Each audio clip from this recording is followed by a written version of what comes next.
جو لوگ بے ہوش ہیں ان کو تو یہ بات سمجھ میں نہیں آئے گی، دنیا کے نشے میں بے ہوش ہیں تو یہ باتیں تو ان کی سمجھ میں نہیں آئیں گی۔ آج مسلمان مفاد پرست ہے، ہر چیز میں اپنا مفاد تلاش کرتا ہے، دنیا کا مجھے کیا ملے گا۔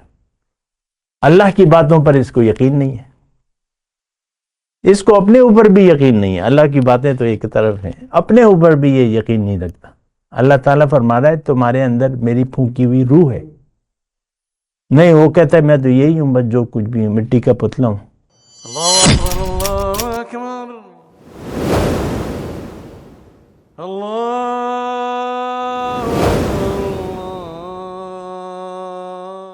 اعوذ باللہ من الشیطان الرجیم، بسم اللہ الرحمن الرحیم۔ اللہم صلی علی سیدنا محمد معدن الجود والکرم وآلہ وسلم۔ سامعین و ناظرین اکرام، السلام علیکم ورحمۃ اللہ وبرکاتہ۔ آج ہمارا موضوع دنیا میں کامیاب انسان کون ہے۔ بہت اہم بات ہے، موضوع ہے۔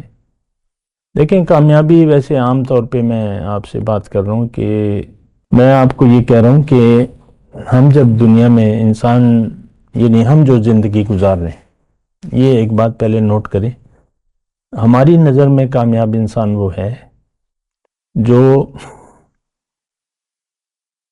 بہت جلد دنیا کو حاصل کر لے، یعنی ترقی کی منازل طے کرتا جائے۔ مطلب لڑکا اسکول سے فارغ ہو کے ڈاکٹر بن گیا، پھر اسپیشلسٹ بن گیا، فزیشین بن گیا، اسپتال میں بھی ہے اور کلینک کھول لیا، بلکہ ایک بہت بڑا میڈیکل سینٹر کھول لیا، اور ڈاکٹروں کو بھی جگہ دی، خود بھی کر رہا ہے، تو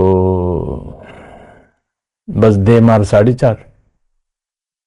وہ اردو میں ایک کہاوت ہے نا کہ 5 انگلیاں گھی میں اور سر کڑھائی میں، ایسے ہی ہم کہتے ہیں نا کامیابی۔ تو دیکھیں پہلے تو اس بات کو کہ کامیابی ہم کہتے کسے ہیں۔ ہمارے لیے اگر کوئی یہ سمجھتا ہے کہ دنیا کی کامیابی حقیقت ہے تو یہ ایک بہت بڑے دھوکے کا شکار ہے۔ تو کامیابی، دنیا کی کامیابی تو کوئی چیز نہیں ہے، ورنہ قارون کے پاس بہت بڑی دولت تھی، لیکن اس کا انجام کیا ہوا۔ تو ایک تو یہ مطلب یہ ویسے ہی میں نے آپ کو کہا، میرا موضوع جو تھا وہ یہ ہے کہ کامیاب انسان دنیا میں کون ہے۔ دیکھیں دنیا میں جیسے کہ میں نے عرض کیا ہے، دوبارہ عرض کر دیتا ہوں، دنیا ایک دکان اللہ تعالیٰ نے کھولی ہے۔ الفاظ شاید اتنے اچھے نہ ہوں، لیکن حقیقت میں یہی بات ہے کہ یہاں جنت برائے فروخت ہے۔ تو کامیاب انسان وہ ہے جس نے جنت کما لی، جنت کا سودا کر لیا، اور جنت اپنے نام لکھوا لی دنیا میں۔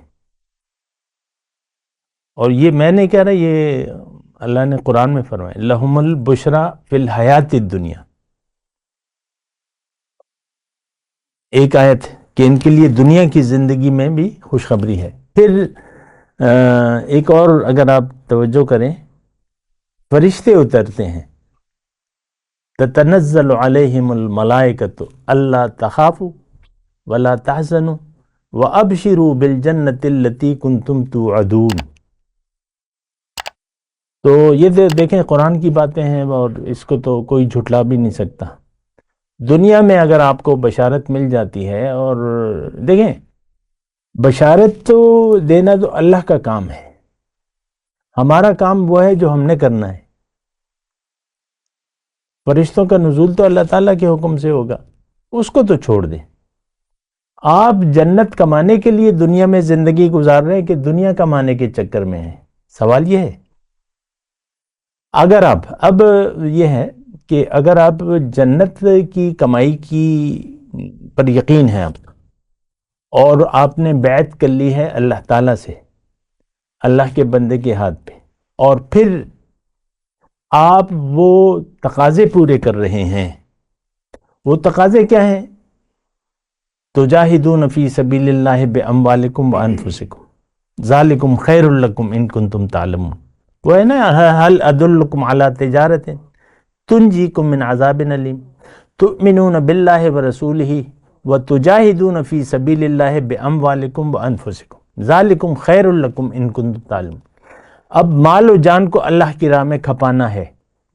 بیعت کا مطلب یہ ہے کہ آپ کے پاس جو کچھ بھی ہے آپ اس سے دستبردار ہو جاتے ہیں، نہ میری جان اپنی ہے نہ میرا مال اپنا ہے، اب آپ نے اس کو اللہ کی راہ میں کھپانا ہے، اس کا ایک طریقہ کار ہے۔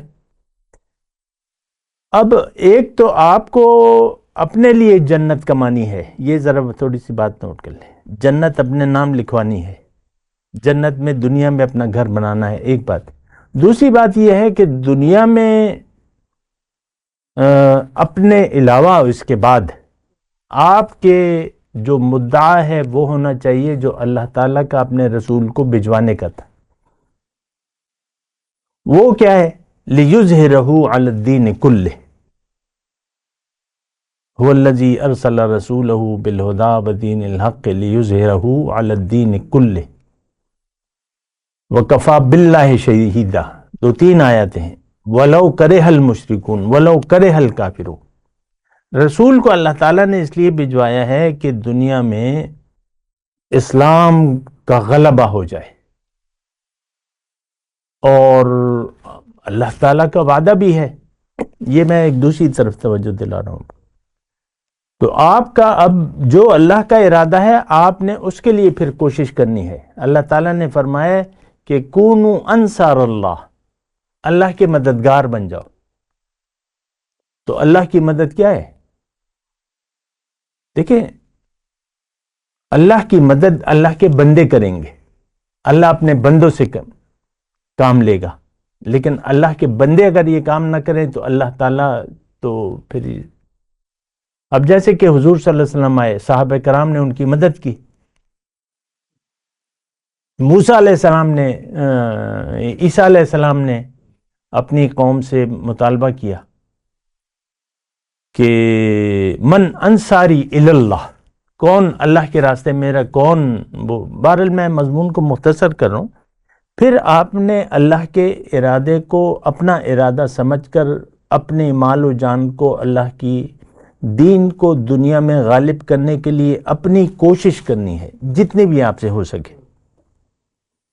میں تو یہ نہیں کہہ رہا کہ آپ اپنی ایک فوج بنا لیں یا جو بھی، میں کہہ رہا ہوں آپ سے جو ہو سکتا ہے وہ کریں۔ سوال تو یہ ہے کہ بھئی دنیا کے ساتھ ہم کریں کیا؟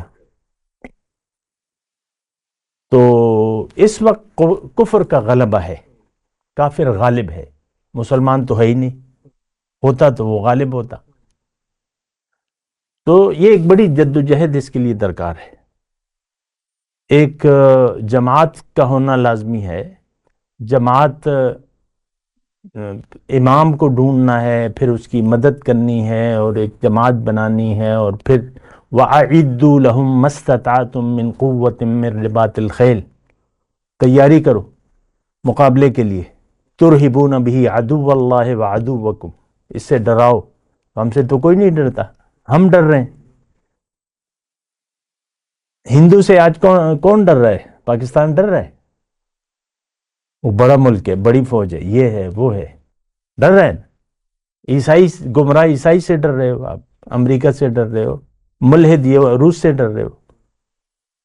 تو ہم تو خوف زدہ ہیں کیونکہ ہم مومن نہیں ہیں۔ بہرحال تو دیکھیں، دنیا اللہ تعالیٰ نے کہا ہے کہ اس کو میری راہ میں کپاؤ، تجاہدون فی سبیل اللہ باموالکم، تو یہ پھر ایک جماعت، اور پھر جماعت میں پھر مدد دے، اور یہ ایک بہت ایک بڑا مشن ہے۔ اس راہ میں بس آپ اپنے دیکھیں، ہماری ضروریات تو محدود ہیں، خوراک ہے، بس تھوڑی سی مال، ہمیں تو جائیداد کی کیا ضرورت ہے؟ ہمارے جائیداد کھپانی ہے۔ اللہ تعالیٰ نے فرمایا جو تم اپنے لیے آگے بھجواؤ گے میں تمہیں واپس دے دوں گا۔ ما تقدموا لانفسکم من خیر تجدوہ عند اللہ۔ ہمیں اللہ پہ اعتماد نہیں ہے،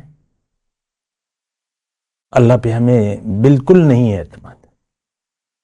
ایک آدمی، مثال کے طور پہ میں ایک چھوٹی سی بات کرتا ہوں، آج کل ایزی پیسہ کا دور ہے، تو ایک شخص جس پر آپ کو اعتماد ہو کہ بھئی تم، وہ اگر آپ کو کہے کہ بھئی تم 2 لاکھ روپے مجھے ٹرانسفر کرو، میں تمہیں 2.5 لاکھ روپے واپس ٹرانسفر کر دوں گا، تو اگر یقین ہے تو آپ کر دیں گے یہ سودا، فوراً کر دیں گے۔ اللہ فرما رہا ہے کہ تم من جاء بالحسنۃ فلہ 10 امثالہا، جو ایک نیکی کرے گا 10 نیکیوں کا ثواب ہے۔ پھر اللہ تعالیٰ نے فرمایا 700 اور پھر بے حساب۔ تو ایک کھجور، حضور صلی اللہ علیہ وسلم نے فرمایا کہ ایک کھجور کو اگر صدق دل سے آپ دیں اللہ کی راہ میں تو اللہ تعالیٰ اس کو بڑھائے گا احد کے پہاڑ۔ کسی نے اگر دیکھا ہو، اس کے بعد ہمیں یقین ہی نہیں ہے۔ تو بات ہے ساری یقین کی۔ ہمارا یقین ہے دنیا پر۔ اللہ، دیکھیں، کوئی چیز بھی ہم حوالے کرنے کے لیے تیار نہیں ہے، اپنا اختیار ہم دینے کے لیے تیار نہیں ہے اللہ کو۔ قرآن کو ہم نے چھوڑ دیا ہے بطور کتاب ہدایت۔ قرآن ہمارے لیے ہدایت نہیں ہے، نہ رسول کے راستے پر ہم چلنے کے لیے تیار نہیں ہیں۔ تو یہ ساری باتیں سوچنے کی ہیں۔ بہرحال خلاصہ کلام یہ ہے کہ انسان کو اللہ تعالیٰ نے فرمایا کہ تم زندگی اپنے لیے گزارو، دنیا کے لیے نہ گزارو۔ اپنے آپ کو آگ سے بچاؤ، اور جو کچھ بھی تم سے ہو سکتا ہے وہ تم خرچ کرو میرے راستے میں۔ تجاہدون فی سبیل اللہ، مال اور جان۔ تو یہ ایک بہت بڑا موضوع ہے اور اس کی تفصیلات بھی ہے، لیکن یہ ہے کہ جو لوگ بے ہوش ہیں ان کو تو یہ بات سمجھ میں نہیں آئے گی، دنیا کے نشے میں بے ہوش ہیں تو یہ باتیں تو ان کی سمجھ میں نہیں آئیں گی۔ آج مسلمان مفاد پرست ہے، ہر چیز میں اپنا مفاد تلاش کرتا ہے، دنیا کا، مجھے کیا ملے گا۔ اللہ کی باتوں پر اس کو یقین نہیں ہے، اس کو اپنے اوپر بھی یقین نہیں ہے۔ اللہ کی باتیں تو ایک طرف ہیں، اپنے اوپر بھی یہ یقین نہیں رکھتا۔ اللہ تعالیٰ فرما رہا ہے تمہارے اندر میری پھونکی ہوئی روح ہے، نہیں وہ کہتا ہے میں تو یہی ہوں، بس جو کچھ بھی ہوں مٹی کا پتلا ہوں۔ دیکھیں، اپنی عقل کا تو بھی جائزہ لینا، بس ہماری عقل محدود ہے صرف ظاہر تک۔ ہمارا جینا مرنا ظاہر کے لیے ہے، مومن کا جینا مرنا اللہ کے لیے ہوتا ہے۔ ان صلاتی و نسکی و محیایا و مماتی للہ رب العالمین وآخر دعوانا الحمد للہ رب العالمین۔ مولاي صل وسلم دائما ابدا على حبيبك خير الخلق كلهم